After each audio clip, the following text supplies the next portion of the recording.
Gaano nga ba kalalim ang relasyon ng South Korea sa Pilipinas at bakit nag-i-invest ng milyon-milyong dolyar ang South Korea sa Pilipinas? Panoorin po natin to para malaman natin. Mula po ito kay World Discovery Documentary. Huwag nyo kalilimutan na mag-subscribe dito po sa ating channel para ma-update kayo kapag po naglalabas tayo ng ganitong reaction video. Simulan na po natin to. Let's do this. Ever wondered how a wartime alliance could blossom into a powerhouse partnership? Get ready to discover the incredible story of South Korea and the Philippines, a dynamic duo whose collaboration is not just about history, but about building a brighter, more prosperous future for Asia. Let's rewind to the Korean War, 1950 to 1953. South Korea, fighting for its very existence, found an unlikely ally in the Philippines. The Philippines, demonstrating unwavering courage, became the first Asian nation to send troops to support South Korea under the United Nations command. This act of solidarity wasn't just a military decision. It was the forging of an unbreakable bond, a testament to shared values and mutual respect. Grabe po yung naging bahagi ng Pilipinas, yung Battle of Yultong, yun po yung sinasabi dyan, no? Kaya malaki po ang respeto ng South Korea sa Pilipinas. At meron po tayong mga monumento ron sa South Korea, yung mga pangalan po ng mga nagbuwis ng buhay na ating mga bayaning sundalo na tumulong po sa Battle of Yultong, nandoon din po sa kanilang bantayog sa South Korea. This initial act of bravery laid the foundation for decades of military cooperation. Joint military exercises, ironclad defense agreements, and a shared commitment to regional security have ensured that this historical connection remains a cornerstone of their relationship. It's a partnership built on trust, forged in the fires of conflict, and tempered by a shared vision for a stable and secure Asia. Fast forward to today, and the relationship has blossomed far beyond military cooperation. South Korea has emerged as one of the Philippines' most vital economic partners, a testament to the power of collaboration and shared economic goals. This isn't just about trade, it's about building a future together. Tama.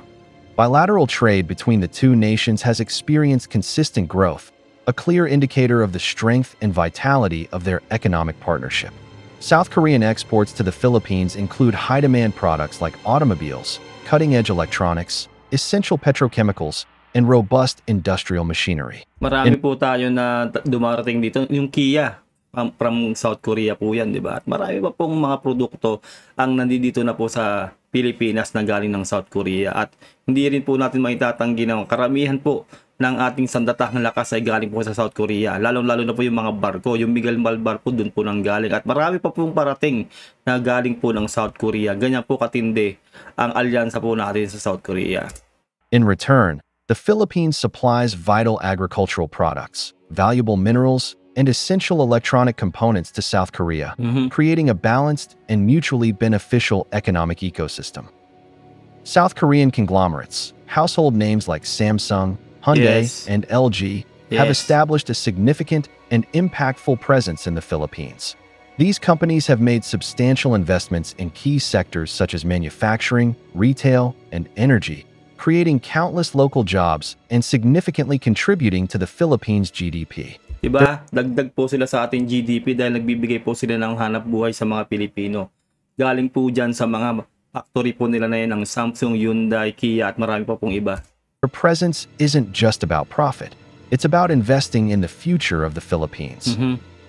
South Korea's involvement in the Philippines' ambitious infrastructure sector is particularly noteworthy. South Korean companies are at the forefront of critical projects like the Malolos Clark Railway, a key component of the government's ambitious Build program. Additionally, Korean engineering firms are actively participating in the development of state-of-the-art petrochemical plants and sustainable energy projects, demonstrating a commitment to both economic growth and environmental responsibility. Forget traditional diplomacy. South Korea has mastered the art of cultural soft power. The Korean wave, Hallyu, has swept across the Philippines, profoundly influencing Filipino pop culture and lifestyle choices. Kaya rin malaki rin yung suporta sa atin ng South Korea dahil ang laki ng pakinabang po ng Pilipino, no? Yung Pilipino po kasi grabe po talaga, lalo sa K-pop. Grabe magpalo talaga yung Pilipino sa K-pop, no? Talagang tinatangkilik po natin yung K-pop, no, lalo po yung mga kabataan, yung mga Gen Z, lalo na po sa era po ngayon, talaga pong laganap po ang K-pop. Kaya mahal na mahal din po talaga tayo ng South Korea dahil nakakatulong din po tayo sa kanilang ekonomiya. Sa pagtataguyod po nila ng K-pop ay tayo po ay sumusuporta sa kanila, lalo po yung mga kabataan natin. It's more than just entertainment. It's a cultural exchange that's fostering understanding and appreciation. Yes. From chart-topping K-pop groups like BTS and Blackpink to wildly popular K-dramas, Korean entertainment has completely captivated Filipino audiences. Streaming platforms and cable television channels regularly feature Korean content, while Wala po, talagang na-impluwensya na po tayo ng South Korea. Sa mga K-drama lang po, 'di ba, talagang nalulung po ang mga Pilipino diyan, adik ang mga Pilipino diyan. Kaya ganoon po tayo ini-embrace ng South Korea. At wini-welcome din naman natin sila na pumunta sa ating bansa. Ang dami pong mga Koreano po sa ating bansa. Kahit sa ang sulok ng bansa ay welcome na welcome po ang mga Koreano sa atin. while fan events and concerts in Manila sell out in record time. It's a cultural phenomenon that's bringing the two nations closer together. Korean cuisine has also made a significant impact, with a surge in Korean restaurants popping up across major Philippine cities. Grabe, no, ayan din. Parang second Korea na nga tayo, no? Second South Korea na ang bansang Pilipinas. Lahat po halos ng mga tradisyon nila ay tinatangkilik ng Pilipino. Ang dami po nagkalat na po yung mga samgyupsalan na yan, no? Talaga pong kalat po sa buong Pilipinas. Talaga pong in-embrace ng Pilipino yung kulturang yan ng South Korea. Dishes like samgyeopsal and kimchi have become household names, a testament to the growing popularity and appreciation of Korean culture. At the same time, the Philippines remains a popular travel destination for South Korean tourists, further strengthening people-to-people ties and fostering cultural exchange. This cultural exchange has not only brought significant economic benefits through tourism and consumer spending, but has also deepened mutual understanding and appreciation between the two nations. Kumbaga, vice versa, no? Parehas nakikinabang yung parehas na bansang Pilipinas at ang South Korea dahil sa ugnayan nilang dalawa. Talagang ini-embrace ng dalawang bansa ang mga tradisyon ng mga bansa nila, nire-respeto at talagang tinatangkilik. Ganun po ang relasyon ng South Korea at ng Pilipinas. It's a powerful reminder that culture can be a bridge, not a barrier. The partnership between the Philippines and South Korea extends far beyond economics and culture. In times of crisis, South Korea has consistently demonstrated its unwavering commitment to the Filipino people, proving that their bond is built on genuine care and compassion. This is where the true heart of the partnership shines. Saka ito, kung napansin nyo, ang dami na rin pong Pilipino ng mga OFW sa South Korea. Ang maganda rin po kasi sa South Korea, hindi po tayo pinapahirapan para po makapagtrabaho sa kanilang bansa. Marami na po talagang Pilipino na napakatagal na po na naghahanap buhay o naging OFW sa South Korea. Kaya maraming salamat po sa South Korea dahil binigyan po ng pagkakataon ng ating mga kababayan na makapaghanap buhay sa kanilang bansa. During the height of the COVID-19 pandemic, South Korea provided substantial medical aid to the Philippines, including vital vaccines, essential personal protective equipment, and crucial financial assistance. This humanitarian support reinforced the image of South Korea not just as an economic ally, but as a compassionate friend in times of need, solidifying their bond during a global crisis. South Korea has also consistently provided timely and effective aid following natural disasters in the Philippines, including devastating typhoons and earthquakes. Their rapid response teams and generous donations of emergency supplies have saved countless lives and fostered immense goodwill. Di ba ang sarap sa pakiramdam yung marami kang kasundo na bansa, di ba? Kaibigang bansa, di ba? Hindi katulad nung ginagawa ng China ay lahat po halos ng kapitbahay niyang bansa ay inaaway niya. Tignan nyo, ito sa South Korea, ganito po ang pagkakaibigan natin sa South Korea. Talagang binubuhusan din tayo ng tulong. Lalo na po ngayon na talaga pong binubuhusan tayo ng tulong laban sa China at talagang lahat po halos ng ating mga barko ay sa kanila rin nanggagaling sa South Korea, yung mga panlaban po natin. Lalo po yung Miguel Malvar at marami pa pong parating. Emergency supplies have saved countless lives and fostered immense goodwill, demonstrating a genuine commitment to supporting the Philippines in times of adversity. Looking ahead, the Philippines-South Korea partnership is strategically focusing on sustainable development and technological innovation, setting the stage for a future of shared prosperity and environmental responsibility.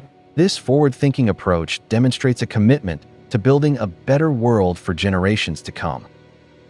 South Korean companies are actively investing in the development of the Philippines' electric vehicle (EV) infrastructure and exploring exciting opportunities in renewable energy projects. Grabe no, ang laki po ng tulong ng South Korea sa ating bansa. Yan palang mga proyekto pong yan eh.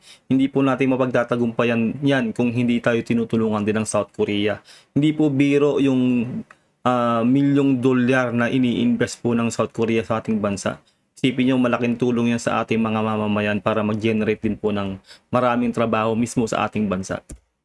These strategic investments align perfectly with global sustainability goals and offer the Philippines a viable path toward cleaner and more resilient energy solutions, paving the way for a greener future. South Korea has also become a valuable partner in advancing education and technology in the Philippines. Through scholarship programs, technology transfer agreements, and collaborative research initiatives. They are helping Filipino students and professionals acquire the cutting-edge skills needed for the industries of the future, empowering them to become leaders and innovators in a rapidly changing world. The Philippines and South Korea have embarked on an extraordinary journey together, evolving from battlefield allies to thriving economic partners and cherished cultural friends. As both nations navigate the complexities of the modern world, their remarkable relationship stands as a powerful testament to how historical bonds can transform into a dynamic engine for shared prosperity and regional stability.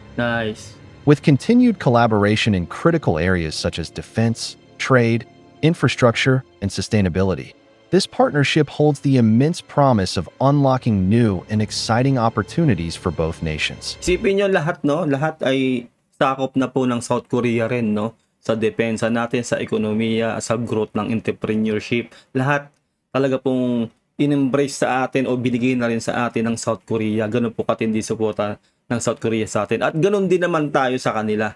Na syempre pagdating po ng, meron silang sigaret, di ba, sa North Korea, no? Tutulong din po talaga ang Pilipinas syempre ulit sa South Korea kung sakaling magkaroon po ng ganung pagkakataon dahil talagang kaalyado po natin mula sa pool ang South Korea.